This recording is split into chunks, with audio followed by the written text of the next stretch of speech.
Every major new technology brings with it a crisis. From World War I's death toll due to advances in weaponry far outweighing advances in armoury, to the World Wide Web, where it is our opinions and our democracies under attack. Bookstores stock their shelves with new volumes of complaint targeted at big tech, yet they all painfully admit that they have no solution. There are solutions, but Silicon Valley won't give us one. There's simply too much money in task repetition. Governments have long recognised the need to know your people, and the census has been around in some form or another for at least 1,000 years. It's safe to assume that less information about people is not in the interests of government.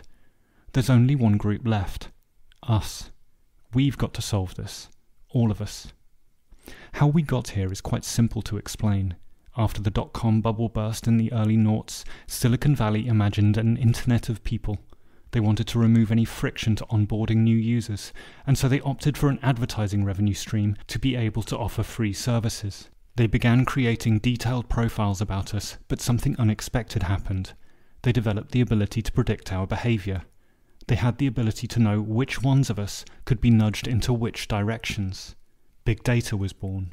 I've no idea whether the inventors were making some reference to Orwell's Big Brother, but that's what it is. It's the TV screen that's watching us, watching it. And there's the solution. Two-way processing must go. This isn't just important for regaining control over our greatest asset, our own attention. It's mandatory to reduce the threat from the forthcoming AI revolution.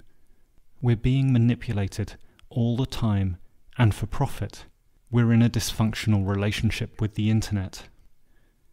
If we can safely regain control over our own profiles by removing two-way processing, beautiful things can happen.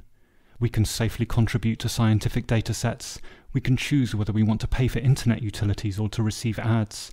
We'll be free to trade online without unnecessary middlemen. It would not mean an end to free services. It would just mean we have oversight on profiling and manipulation.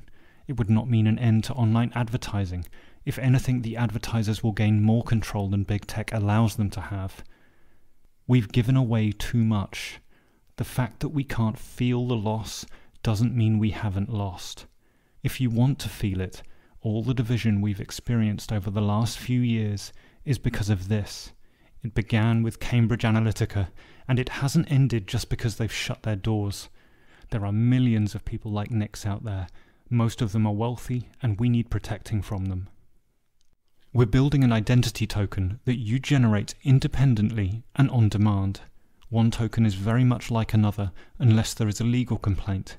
The purpose of the token is to bind you to the laws of your country and therefore protect others from your potential action. If you have one from someone, you can feel safe that they will at least follow their laws, but you cannot identify them again unless they want you to. Once that's been achieved, complete privacy with any service is possible. It's a civic tech project, and we can make it sustainable and free to all people for all time. It's self-funded, and I will personally continue to fund it for as long as necessary. If you would like to help, or just to get an idea of who I am, you can via Patreon. On our website, you can find details of the token. It begins with a solution written for the non-technical and ends with a technical description. This is the most pressing issue of our time. Other issues will not be solved without it. Our democracies and our independence of thought depends on finding a solution. The next video will be in 8 weeks when we will begin to build an economic model founded on privacy, trust, and the peer-to-peer sale of goods and services.